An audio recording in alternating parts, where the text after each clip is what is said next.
दुश्मनों को जहन्नम की तरफ प्यासा हांका जाएगा। कुछ लोग कहते हैं कि अल्लाह की बारगाह में बड़े बड़े औलिया, नबी, पीर, पैगंबर कांपते होंगे। मैंने कहीं नहीं पढ़ा ऐसा कोई सेंटेंस कुरान में न हदीस। अल्लाह कहता मैं तो दूल्हा बना के बुलाऊंगा। और दूल्हा कौन होता है? जब तक दूल्हा न जाए बाराती को घास नहीं डाली जाती।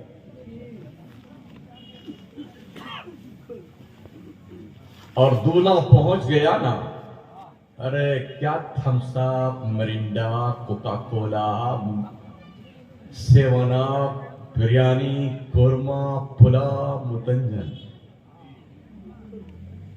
सारी बहारें दूल्हा के लिए। दूल्हा आया तो बारातियों की बल्ले बल्ले निकल पड़ी। बारातियों की ऐसे बेटे कूद कूद के खाते हैं ना कि पूछो मत। दूल्हा अगर ना आए तो बाराती बैरंग लौटना पड़ती है। और दूल्हा आ जाए तो फिर पूछिए मत क्या इज्जतो वकार है। अल्लाह ने कहा मैं अपने दोस्तों को, वलियों को दूल्हा बना करके बुलाया हश्र के मैदान में। कौन कहता है वली अल्लाह के दरबार में कांपते होंगे? दूल्हा कहीं कांपा करता है? और दूल्हा बनाए जाएंगे जब गौस हश्र में, हम कादरी भी जाएंगे उनकी बारात में।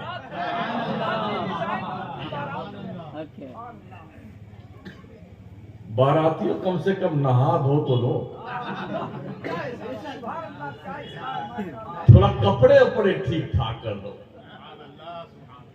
दुनिया में किसी की बारात में जाते हैं तो कम से कम थोड़ा आइट साइड देख लेते हैं, 10 मरतबा चेहरा आईने में अपने ही चेहरे की जियारत फरमा लेते हैं। कुछ टेढ़ा मेढ़ा तो नहीं है, क्रीम पाउडर वाउडर लगा करके चकाचक बेटे जाते हैं तो ठीक दिखें। क्या ख्याल है आपका हश्र के मैदान में जब अब्दुल कादिर जिलानी के बाराती आप बनेंगे तो कुछ ठीक ठाक होना चाहिए नहीं होना चाहिए? होना चाहिए। अभी मैंने ईशा की नमाज पढ़ी आपकी मस्जिद में। आज तो ये जलसा था, शायद कुछ ज्यादा नमाजी थे। इमाम साहब बताएंगे फजर में कितने जलवा फरमा होता है भाई? कितने लोग सुबह होते हैं? 5-6। अरे जिंदाबाद जिंदाबाद। दिल के फफोले जल उठे सीने के दाग से, इस घर को आग लग गई घर के चिराग से। ये कम से कम नहीं तो मेरे अपने हिसाब से तकरीबन 70 लाख के आसपास की मस्जिद आपने बनाई है। जिन्नातों के लिए, फरिश्तों के लिए, या मोदी जी के लिए? किसके लिए? शर्म नहीं आती है? अल्लाह की रोजी 3 मरतबा ठूंस ठूंस के खाते हो, हालांकि ऊपर तक गैरतें मर गई हैं। इस पर भी ये तवक्को लगा रखी है जन्नत हमारे बाप की जागीर है। जन्नत कोई फुटपाथ की ढाबली है क्या तुमने समझा? क्या कर रहे कसम खुदा की हम ही इस जन्नत में जाएंगे, हम ही जाएंगे। टिकट है तुम्हारे पास में? जिनके पास कंफर्म टिकट था ना जन्नत का, कंफर्म टिकट VIP का, वो रात भर रोते थे हजरत, रात भर रोते थे। कासिमे जन्नत तो मुस्तफा की जात है, वो क्यों रोते थे पूरी रात? सैयदा आयशा सिद्दीका फरमाती हैं ऐसा कई बार हुआ कि मैंने कानों से सुना जब हुजूर सजदे में सर रखते थे तो जैसे देगची में सालन पकने की आवाज आती है, ऐसे खौफे खुदा की बुनियाद पर नबी के दिल के धड़कने की आवाज आयशा सुना करती।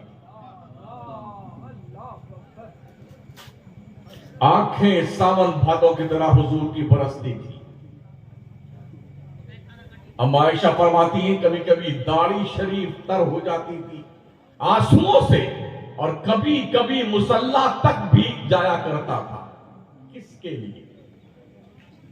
वो तो कासिम जन्नत है, वो तो मालिक जन्नत है, मालिक कौनैन है। गो पास कुछ रखते नहीं, दो जहां की नेमतें हैं उनके खाली हाथ। क्यों रोते थे हुजूर? ओ पापियों, खताकारों, बदकारों, फुहाशी के दम पर जिंदगी गुजारने वालों, खुदा और रसूल के कानून की जंजीर से दूर रहने वालों, तुम्हारे ही लिए था ए गुनहगारों, सियाकारों, वो शब भर जागना और रात भर रोना। मोहम्मद नबी तो हमारे और आपकी बख्शिश के लिए रात भर रोए, और हम जैसे पगलों का हाल ये कभी एक बार भी आंख नम नहीं होती।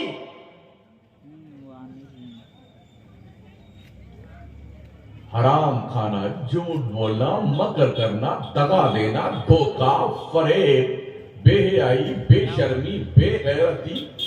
अभी हमने देखा, आते हुए देखा, यहां से लेके वहां तक और वहां से लेके वहां, और अभी आते हुए भी देखा। क्या ये उर्स और जलसे जहनी अय्याशियों के लिए होते हैं? क्या हमारी माँ और बहनों और बच्चियों का यही मिजाज है कि सड़कों पर नुमाइश करती फिरे? क्या बात है। अब भी क्या हमें शऊर आने का वक्त नहीं आया जब दुनिया हमारे मौत की तैयारी कर चुकी है? हर दिन मुल्क के गोशे में, कुर्बो जवार में, अतराफो जवानिब में, पूरब से लेके पश्चिम तक, शिमाल से लेके जुनूब तक, पूरे मुल्क में कहीं ना कहीं किसी न किसी बेटी की लाश मुस्लिम की तड़पती भी दिखाई पड़ती है।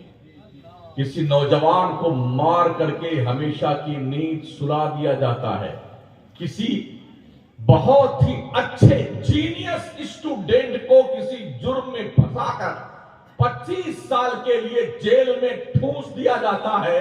फिर बाइज्जत बरी होने का ऑर्डर हाई कोर्ट और सुप्रीम कोर्ट से देकर के जिंदगी बर्बाद करने का परमिशन दिया जाता है। क्या अब भी हमें होश के नाखून लेने का वक्त नहीं आया? क्या है आपके पास? मुल्क के 29 स्टेट में कोई स्टेट का मुख्यमंत्री ना मुसलमान है, ना उप मुख्यमंत्री मुसलमान है। जहां पर हमारे और तुम्हारी मौत के फैसले होते हैं, वहां आपके नुमाइंदे तक नहीं है।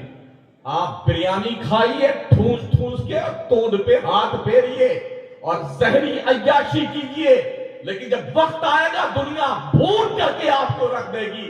आपकी लाश उठाने वाला कोई नहीं मिलेगा। अगर हमने होश के नाखून न लिए ना, और अपनी कौम की, अपने नस्लों की हिफाजत करने का कोई पर्याप्त उपाय न किया हमने, तो नस्लें हमें माफ नहीं कर सकती। महाराणा के सादात का यूं ही फरमान नहीं, आधी रोटी खाइए, बच्चों को पढ़ाइए।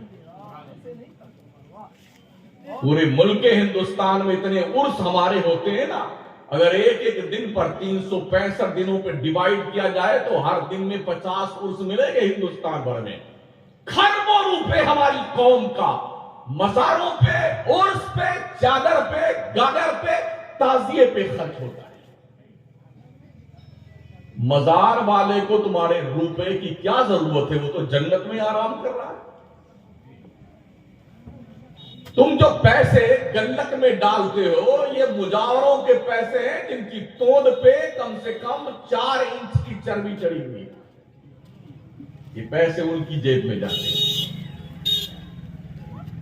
जुआरी, शराबी, अय्याश, बेहया बेगैरत, एक वक्त की नमाज नहीं पढ़ते, इल्ला माशाअल्लाह, रोजे नहीं रखते, दीन का खुला मजाक उड़ाते हैं। उनकी जेबें भर के आते हो। पैसे बचाओ पैसे। शेख अब्दुल कादिर जिलानी मादरजाद वली थे, फिर भी पढ़ने गए थे। दरस्तुल इल्म हत्ता सिरतो कुतबा, पढ़ते पढ़ते पोस्ट ग्रेजुएट होने वाले का नाम शेख अब्दुल कादिर जिलानी है। वतन छोड़ा है ना, तो फिर जिंदगी में दोबारा मां का चेहरा देखना मयसर नहीं आया। पैदा तो जीलान में हुए थे ना, और जब पैदा हुए थे तो 18 पारे के हाफिज बन के पैदा हुए। मां भी वलिया, बाप भी वली, नाना भी वली, नानी भी वलिया। वलियों के खानदान में पैदा होने वाला ये वलायत का ताजदार, जिसके सर पर कुतुबुल इरशाद का रब ने ताज रखा है, उस जमाने से लेके इमाम मेहदी के आने तक दुनिया में किसी को विलायत दी जाएगी तो अब्दुल कादिर जिलानी की पहले मोहर लगेगी, फिर किसी को वली बनाया जाएगा। वो जात है, वो भी पढ़ने गए। हम करामतों से वलियों को पहचानते हैं। गौस पाक की जिंदगी का हर लम्हा करामत, उठना बैठना, चलना फिरना, खाना पीना, सब करामत ही करामत, सरापा करामत बना के भेजे गए, फिर भी पढ़ने गए।